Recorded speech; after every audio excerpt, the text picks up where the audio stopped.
In this video, I will be showing you how to sideload applications onto any Apple device such as an iPhone. This can be used for things such as downloading apps that have been taken off the App Store, getting apps that have been modified or cracked, or even just uploading and testing your own custom applications. To start, the first step in this process is to navigate to the following website linked below and download the Sideloadly application. Next, if you're on a Windows computer like me, then you will need to also download iTunes. Once iTunes is finished downloading, we will boot it up and plug our iPhone into our computer. When prompted, you will select Continue to allow our computer to access our phone.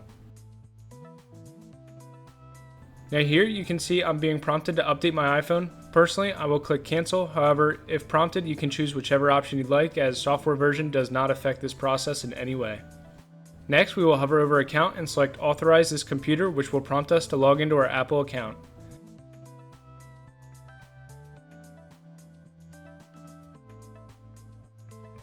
Once authorized and with your device still plugged in, we will boot up Sideloadly. Under iDevice, you should see that your iPhone or tablet is automatically listed with the @USB tag listed at the end. Next, you will want to enter in the same Apple ID that we previously used within iTunes.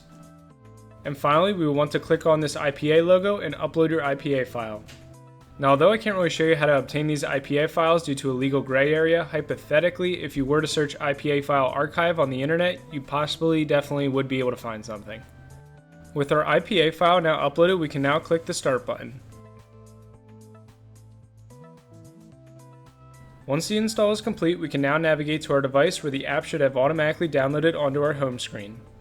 Now, for example purposes, if you happen to get this untrusted developer error, then don't worry, this is a very common and easy fix. To get rid of this error, all you have to do is just go into your general settings and within device management, click on your profile and select Trust. Now you can see that when we try to boot back into our app, it now runs as intended. With that, you have successfully sideloaded your first app. I hope you found this video helpful and thank you for watching.